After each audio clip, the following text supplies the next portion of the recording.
Des univers parallèles, du kung-fu, des doigts en forme de saucisse, des cailloux philosophes et un raton laveur.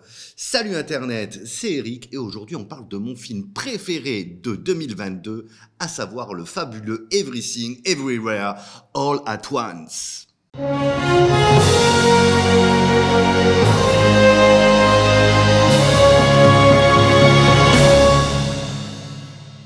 Nominé à pas moins de 11 Oscars en 2023, Everything, Everywhere, All at Once est un film produit par A24 et réalisé par les Daniels. Mais les Daniels, qui c'est-il ?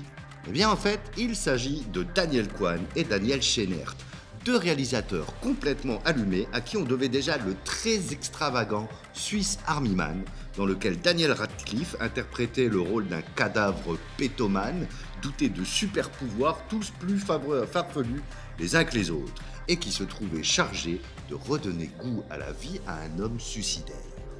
Autant vous dire que le rocambolesque ne fait pas vraiment peur à notre duo. Et dans ce nouveau film, les deux réalisateurs poussent encore plus loin leur sens de l'absurde, leur inventivité folle, mais également, et comme c'était déjà le cas dans leurs films précédents, leur talent à provoquer de grands moments d'émotion, d'une justesse et d'une humanité bouleversante au sein d'histoires pourtant hautement invraisemblables. Mais alors, qu'est-ce que ça raconte ?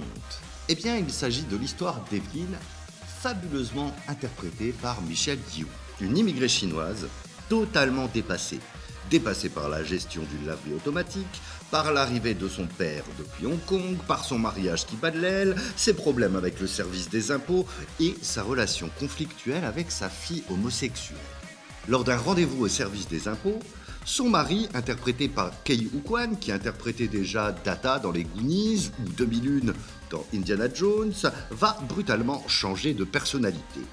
Il va lui révéler qu'il appartient à une dimension parallèle, que l'humanité et la réalité sont menacées d'extinction et que seule elle, Evelyn, est capable de sauver sa famille et le multivers. Voilà, et oui, rien que ça. Je n'en dirai pas plus, mais à partir de là, le film pète un câble, s'autorise toutes les audaces et embrase tous les genres, enchaînant à un rythme effréné, séquences de kung-fu, romance, mélodrame familial, science-fiction, comédie. Le film parodie tous les genres et fait feu de tout bois. Et pourtant, malgré le chaos frénétique dans lequel semble être plongé le film, on s'attache progressivement à tous les personnages, aussi absurdes ou détestables puissent-ils paraître au premier abord. Et ça, le film y parvient grâce à un atout imparable, des enjeux simples et universels. Car en effet, aussi tarabiscoté que puisse paraître le scénario, tous les personnages sont confrontés à des problèmes familiers.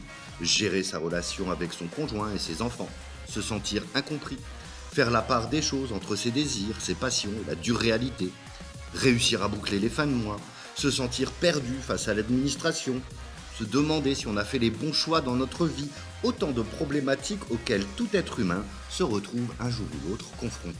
Et tous ces enjeux sont toujours abordés avec simplicité, justesse et beaucoup d'humanité. Et de la même manière, tous les personnages sont traités avec la plus grande bienveillance. À l'arrivée, Everything, Everywhere, All at Once est un film fou, bordélique, visuellement aussi foutraque que brillant, bien rythmé, bien monté, bien filmé, mais surtout un film beau, profondément bienveillant, touchant, optimiste et humain. Un antidote infaillible au cynisme et au pessimisme ambiant. Et oui, je parle pourtant d'un film avec des séquences dans lesquelles les gens ont des saucisses au bout des doigts ou bien se battent avec des godemichés enfoncés là où vous savez. Et pourtant, on a affaire à un film qui devrait vous toucher droit au cœur, vous faire éclater de rire et faire verser des larmes aux plus endurcis d'entre vous. Et c'est bien là son plus impressionnant tour de force. On en sort essoré, avec l'impression d'avoir vu 50 films en un seul, mais quel grand bonheur de cinéma. Le film est disponible à la médiathèque, alors n'hésitez pas à venir l'emprunter car il s'agit vraiment d'une petite pépite. Allez, salut Internet et un de ces quatre.